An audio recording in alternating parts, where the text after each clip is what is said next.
World News Today, brought to you by Admiral Corporation in behalf of distributors and dealers all over America and in many foreign lands. By shortwave broadcast direct from important overseas stations and leading news centers of our own country, CBS reporters are waiting to bring you first-hand news from the world's political and battlefronts. Now, here's Douglas Edwards. Supreme Allied Headquarters reports that the Americans have begun a general advance on a 30-mile front in France today with terrific support from the Air Command. There was also another heavy bombing of the southern French coast, the kind that in the past has preceded landing operations.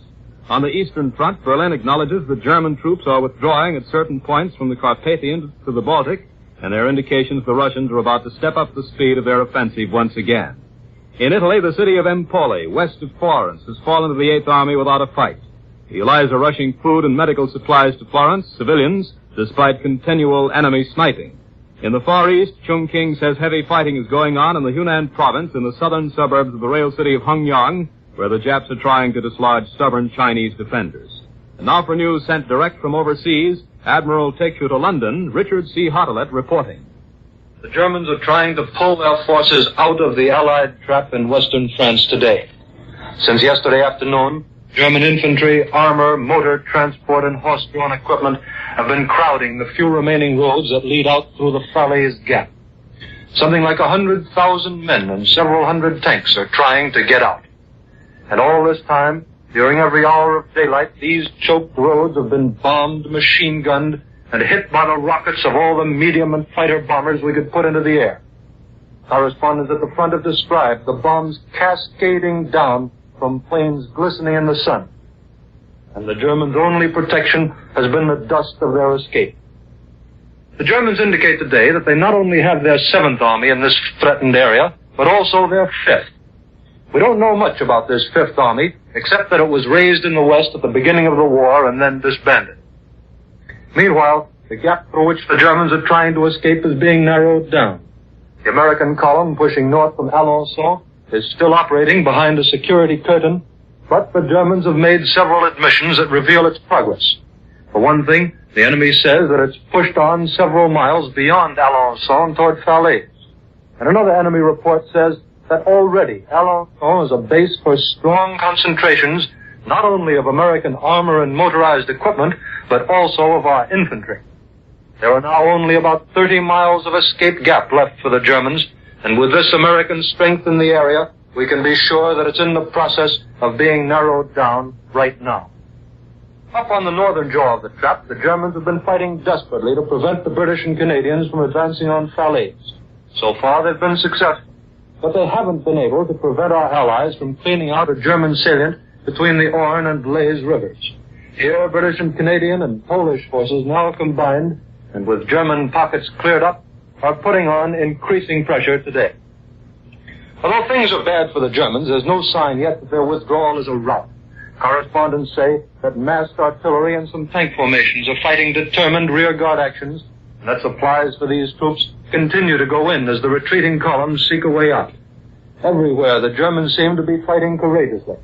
At the bottom of the bag, between Ville and Mortain, we have advanced on a wide front, taking the town of Saudeville. This is as much German withdrawal, though, as it is our advance. The Germans are racing against disaster. A message from von Kluge's headquarters says that the decisive battle of the entire invasion campaign may take place in the near future. And this seems to be true no matter what happens between Vire and Falaise. Our command is not losing sight of the possibility that the Germans may rescue some of their forces from the Allied trap.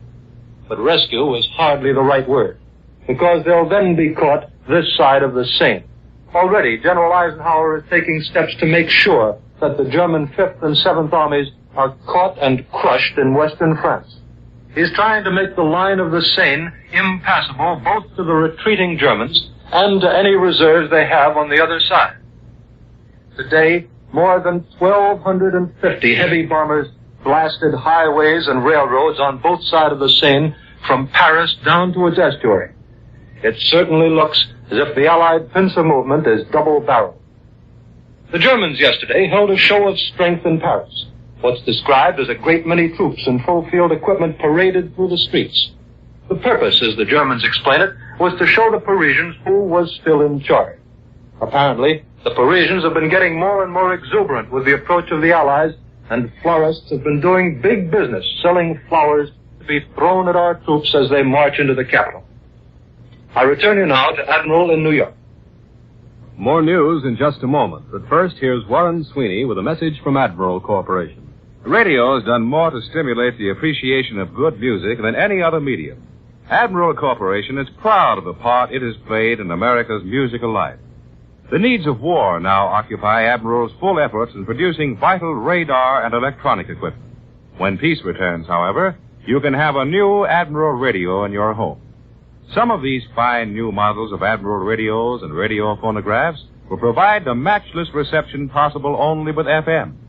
When the practicability of television has been proved, Admiral television sets will open the door to an entirely new world of enjoyment.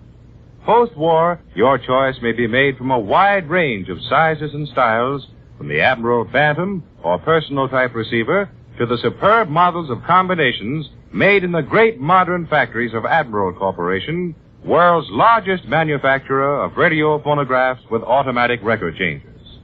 Now here once again is Douglas Edwards. Europe's eastern front is showing signs of breaking into movement today, which may quickly sweep the Russians into Warsaw and East Prussia. A German military commentator has admitted that Russian attacks against the Hungarians were only partly repelled as the Soviets renewed their pressure towards Slovakia and Hungary. And east and north of Warsaw, a Russian tank attack forced a German retreat of several miles. The Germans also admitted fresh Russian gains northwest of Bialystok.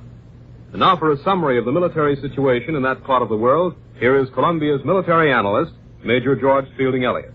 Activities on the Russian front continue to center along the frontiers of East Prussia and in the area southwest of Sandomierz, where the Russians are trying to widen and deepen their bridgehead over the upper Vistula River. Let's take a quick look at this front from north to south. In the extreme north, we find the Russians widening the corridor which cuts off the German army group of General Lindemann in Estonia and Latvia. Early last week, Lindemann made one rather feeble attempt to break out, which failed. On the western flank of this corridor, the Russians are now pushing toward the Baltic coast, evidently with the purpose of taking Libau and Memel and then swinging southward to attack the northern frontier of East Prussia along the river Niemen. On the eastern approaches to East Prussia, very strong German counterattacks have checked the Russian advance opposite the Insterberg Gap between the river Niemen and the Masurian Lake. Round to the southwest, the Russians from the direction of Bialystok are making slow but on the whole steady gains in the direction of the fortress of Ossowiec, which guards the East Prussian frontier in this sector. East of Warsaw, the Russians are working their way northwestward from the general area of the town of Shadolsy, and are approaching the strong German positions along the Narew River. They do not appear to have reached the river anywhere on this part of the front. The fight of the Polish underground forces in Warsaw is still going on, but no help appears to be reaching them, and it is doubtful whether they can be given effective support unless the Russians can break down the eastern defenses of the Polish capital within the next few days. Farther south along the Vistula, there is no very great activity until the area of Sandomierz is reached.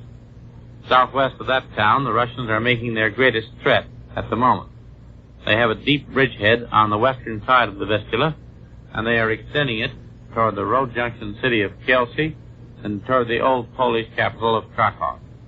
The latter is probably the direction in which the Russians are chiefly interested, as the road to Krakow is also the road to the great industrial district of Silesia, now one of the major pillars of the German war effort. It is therefore not surprising to learn from yesterday's Russian communique that heavy counterattacks by German tanks and infantry are taking place against this Russian bridgehead. Still farther south, along the Carpathian foothills, the Russians have made local advances. The Germans appear to be trying to create the impression that the Russians in this area are intending to force their way across the mountain passes into Slovakia and Hungary. No doubt the Germans think this is good propaganda to make the Slovaks and Hungarians fight harder on the German side, but it seems to be scaring both the Slovaks and the Hungarians out of their senses, or perhaps it back into some approach to common sense, as there have been persistent reports all week of separate peace moves and political shake-ups in both countries. The Russians have not officially indicated any mountain crossing intentions so far in this Carpathian area. Now here again is Douglas Edwards. Major George Fielding Elliott has just given you an analysis of the military situation on the Eastern Front. German armies in Italy, their morale bolstered by a proclamation by Adolf Hitler himself telling them that the Nazis will be ready to assume the offensive in 6 weeks, sent many patrols probing into the Allied lines south of the Arno River today. And American heavy bombers from the Mediterranean again attacked the southern French coast. For details and other news from the Italian front, Admiral takes you to CBS Rome, Winston Burdett reporting. Our air attacks against the French and Italian Rivieras continue. Against gun positions from Genoa to Marseille. Against railway yards and airfields further inland. Liberators today struck at rail bridges across the lower Rhone River, while other heavy bombers went out in force to raid coastal targets. Here in Rome, there has been no official hint as to the purpose of Prime Minister Churchill's visit to Italy. But the Italian papers are full of speculation and comment. Many of them take this occasion to lay the grievances of occupied Italy before the Prime Minister. Two papers address open appeals to Mr. Churchill. One of them suggests that Mr. Churchill take a motor trip from Rome to Naples to see, it says, whether we, the Italians, have suffered enough, and to decide whether we are still to be considered a conquered people. The Party of Action paper, in an open letter to Mr. Churchill, says, I quote, we should be lying both to ourselves and to you, our allies, if we said that all has gone well on the way to reconstruction of the country. We are still technically considered enemies of the United Nations, our liberators. The Socialist paper today says that relations between the Allies and Italy are getting more and more strained. There are many signs, the paper says, that the policy of the Versailles Treaty is being applied in Italy today. In denouncing these signs, which may have fatal results, we socialists feel that we are doing our duty as Italians, as Democrats, as Europeans. As you see, political comment in the papers here is very candid, often very bitter. Nearly every day we read statements just as strong as these. The anti-fascist Italians who are thinking seriously about Italy's future are profoundly discouraged by our policy. Their leaders have a genuine desire to restore democracy in Italy. But after 20 years of fascism, they sometimes lack confidence in their ability to do the job. But this is not the only reason for their sense of frustration. The present Italian government has no real power. It must turn to the Allies for approval of every slightest thing it wants to do. It must get our permission to name a new prefect or department head or any senior civil or military officer. On the central issue of the monarchy versus the republic, we have asked the Italian government to wait until after the war. But events do not wait. Blocks form and forces begin to roll, and already Republican parties on the one hand and royalist groups on the other are beginning to close ranks and prepare for what seems today must be an inevitable conflict. This is Winston Burdett in Rome, returning you now to CBS in New York. For a summary of the situation in the Pacific and an interview with a Marine from Hoboken, New Jersey, who had quite an experience on Guam, Admiral takes you to CBS Pearl Harbor. Webley Edwards reporting.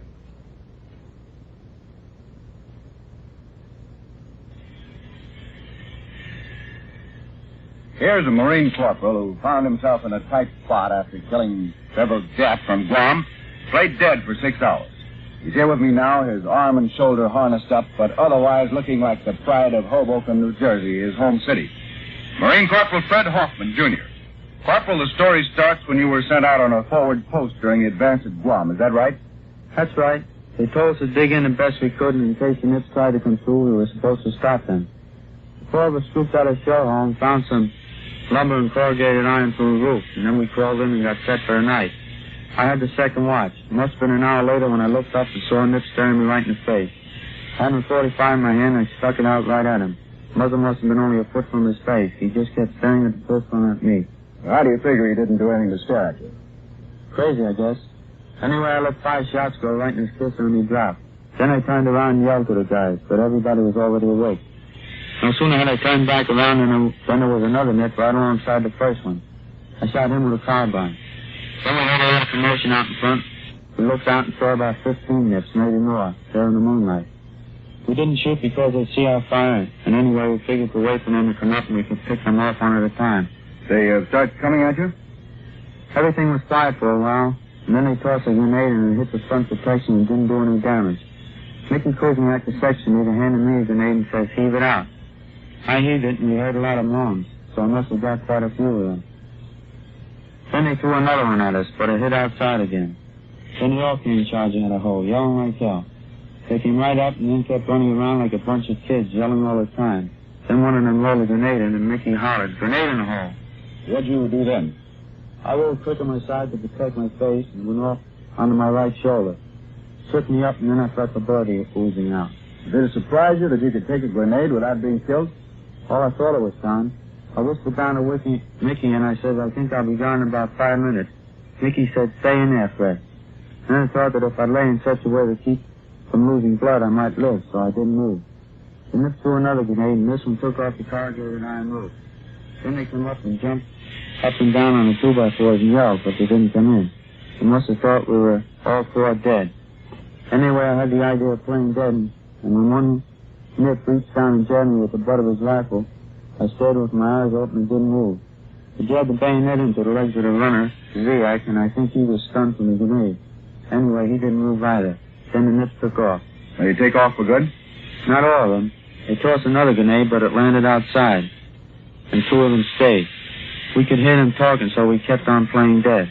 We could signal back and forth by squeezing. About 4:30, the Japs started retreating back through. When they glanced in, I kept staring, and they passed on by. You didn't dare use the phone, I guess. Right. We figured they'd hear us talking, and also it would be suicide for anybody to come up for us right then. About 5:30, we decided the Japs had retreated, and we phoned. In half an hour, medical corpsmen and stretcher bearers were up with plasma in a jeep. Were you glad to see them? Are you kidding? We near burst out crying. We were so glad. Fred, your folks and your girl back there in Hoboken, New Jersey, will be glad to know that you're in fine condition. You've heard the story of Marine Corporal Fred Hoffman, Jr., wounded at Guam. This is Webley Edwards at Pearl Harbor. I return you to Admiral in New York.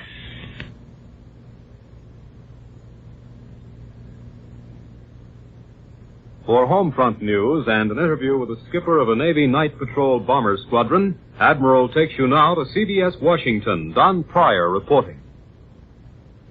The War Production Board's 4th reconversion order is expected to be issued tomorrow, permitting limited and very limited production of civilian goods. Plans for the Russian, British, American Conference on a World Peace Organization are almost complete. The British delegation arrived here last night. The conference will open next Monday. On Capitol Hill, the House is expected to pass legislation this week to govern the disposal of surplus war property. And next week it will take up the controversial George Bill for demobilization and unemployment compensation. Just as a reminder that there's still a war in the South and Southwest Pacific, here's Lieutenant Commander Eugene P. Rankin, USN, of Sapulpa, Oklahoma, the skipper of Rankin's Raiders, a famous Black Cat squadron of Navy patrol bombers. He and his men have just come back after 7 months of hard flying with one of the finest records in the Navy. Commander Rankin, how many hours of flying did you say your squadron did out there? About 7,500, and 4,500 of those were at night. Of course, flying at night is the principal job of the Black Cats. And just what is a Black Cat? It's a Catalina flying boat painted jet black. The Black Cat was originated at Guadalcanal to fly night search missions looking for the Tokyo Express, to keep the Japs on Munda and other islands awake by dropping bombs, empty beer bottles, pieces of junk, and anything else that was handy. My squadron was the 3rd Black Cat outfit to go out. By that time, the job had changed quite a lot. Well, how do you mean it had changed? By that time, the Tokyo Express had been pretty badly mauled. So our principal job was to find Jap barges and knock them out along the coast of Bougainville, and finally all the way up through New Ireland and Caribbean. We also spotted for bombardments, flew cover for convoys and task forces, and in general kept the Japs stirred up as much as possible. Was all of your combat flying at night? Oh, no. During the last 2 months of 1943, we flew mostly search missions both day and night. Our real Black Cat operation started in January when we perfected a system of teamwork with the PT boats and destroyers. Well, how did that work? Well, I'll give you an example. One dark night, Lieutenant S.L. Lanier of Bessemer, Alabama, ran into 4 Jap barges and a gunboat off the coast of Bougainville. He called the PTs, which were patrolling off the shore, and they answered, "Roger, be right over there in about 2 minutes."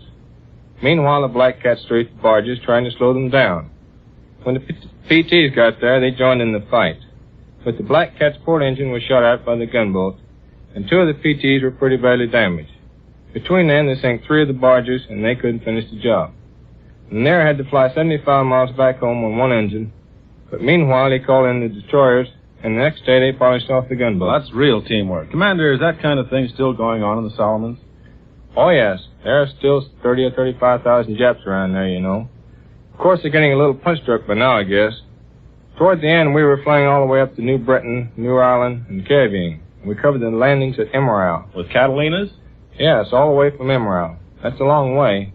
We kept that up for 5 weeks, covering the task forces, the landings, and the convoys. We would take off at 3 in the afternoon and get back at noon the next day. And Commander Rankin says that the only stop they made on that trip was one at Green Island to refuel.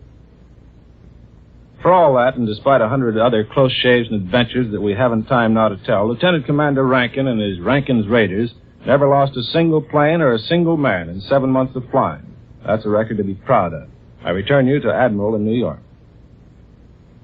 From Portland, Oregon, comes word that after escaping capture on Jap-held Guam for 31 months, Chief Radio Man George Ray Tweed was nearly killed by a Jap sniper on Saipan after his rescue by an American battleship. Tweed and a Marine captain were riding along a dusty road when machine gun bullets whizzed past Tweed's ear, so close that he had to feel to make sure it was still there. They scampered to cover by the roadside, where 2 embarrassed Marines were very happy to see them. Marines asked, "Would you mind sticking around for a while and maybe taking a crack at the bushes where the sniper is?" Tweed, a crack shot, was delighted. He hates Japs with a vehemence startling when one knows his natural modesty and quiet good humor. He said, "I got a good bead on the bushes and was just waiting for a movement when some men who had circled around behind him blew his head off. Then he was a good Jap." Tweed says if the Navy assigns him back to sea duty, he'll ask for the Central Pacific again. One more item. In China, fighting in Hunan province has raged with undiminished fury today, with the Japanese in possession of the vital rail city of Hongyang. Heavy fighting is reported in and around the perimeter of province towns on the north and south of the city, where the Chinese hope to forestall Japanese conquest of the Canton to Hankow Railway. And now, once again, here is Warren Sweeney with a word from Admiral. We've been talking for some months about the Admiral 2-temperature refrigerator to be presented to America after victory has been won. But the other day, someone asked, "What do you mean, a 2-temperature refrigerator?" Well, we thought it was self-explanatory. 2-temperature means simply that there will be 2 completely different temperatures in the 2 separate compartments of the Admiral refrigerator, a temperate, moist cold in the spacious, regular compartment, and a dry, Arctic cold in the home freezer compartment. The first compartment, with its purified, moist cold, is for the storage of foods that require above-freezing temperatures. This compartment will have no space-stealing, frost-collecting coils to rob the moisture from foods, and it will need no defrosting ever. And foods will stay fresh and appetizing without covered dishes. The second compartment is a built-in home freezer for quick freezing your own foods or for storing commercially frozen products. This is what we mean when we say the Admiral 2-temperature refrigerator is the first major advancement in home refrigeration in many years. And behind it is all the know-how, all the prestige, and the precision production methods of the makers of Admiral Radio, America's Smart Set. If America is to prepare enough nurses to maintain essential civilian nursing services and meet the future needs of the armed forces, the U.S. Public Health Service must enroll 60,000 cadet nurses this year. You may write to U.S. Cadet Nurse Corps, Box 88, New York City, for full information. Answer your country's call. Be a cadet nurse. World News Today is brought to you each Sunday at this hour by Admiral Corporation, makers of Admiral Radio, America's Smart Set, and post-war makers of Admiral refrigerators, Admiral home freezers, Admiral electric ranges. Be sure to listen again next Sunday when Admiral brings you World News Today by shortwave, direct from leading news centers of the world. This is CBS, the Columbia Broadcasting System. WBBM. Dr. Benjamin Ordway is the kindly but shrewd crime doctor. His methods of tracking down a criminal are almost uncanny.